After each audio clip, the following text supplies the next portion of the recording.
আজকে একটি মর্মান্তিক ঘটনা ঘটে গেছে, অর্থাৎ বিদ্যুতায়িত হয়ে রানীশংকেল উপজেলার ধর্মগড় ইউনিয়নের ভরণিয়া সাবুডাঙ্গার এক মধ্যবয়সী বলতে ভুল হবে, যুবকের মধ্যেই হবে, বিদ্যুতায়িত হয়ে মারা গেছে। তো এটা হচ্ছে যে এমনভাবে বিদ্যুতায়িত হয়েছে যে আজকে পুকুর সেচের কথা ছিল।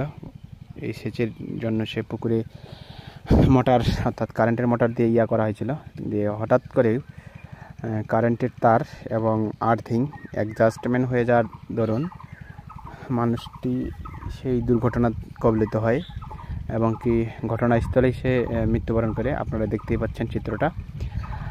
আসলে কথা হচ্ছে মৃত্যু কখন কার হবে সেটা তো বলা যাবে না। তো তারপরেও বিষয় হচ্ছে যে কিছু কিছু জায়গায় আমরা বুঝতেই পারি যে মৃত্যুগুলা খুবই আকস্মিক এবং খুবই বেদনাদায়ক। আর বিদ্যুতের ব্যাপারটা তো আমরা বুঝতেই পারি যে বিদ্যুৎ এমন একটা জিনিস যার কারণে মানুষ মৃত্যুবরণেই সবথেকে বেশি হয়। কারণ যখন আর্থিং তার যদি মোটামুটিভাবে কারেন্ট হয়ে যায়, আর্থিং যদি কারেন্টের সাথে যুক্ত হয়ে যায় তাহলে কিন্তু সেখানে বাঁচার আশা খুব কম।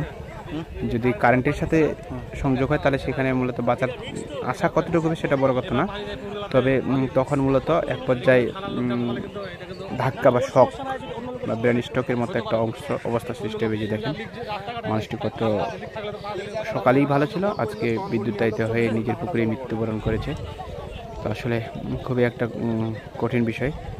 এরকম করে ঘটনা প্রতিবারেই মূলত ঘটে।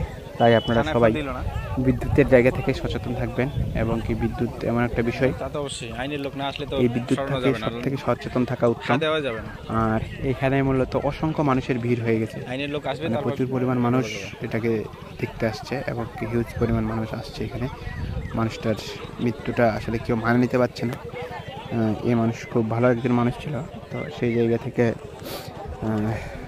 তার আত্মার জন্য আমরা শান্তি কামনা করি, যাতে সে শান্তি লাভ করে।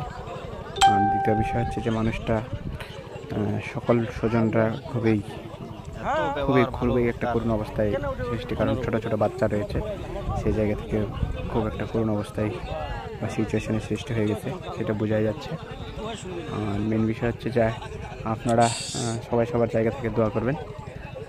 তাই এই ধরনের সব জায়গা থেকে আপনারা সবাই সাবধান থাকবেন এবং ভালো থাকার চেষ্টা করবেন। সকলকে ধন্যবাদ, সবাই ভালো থাকবেন।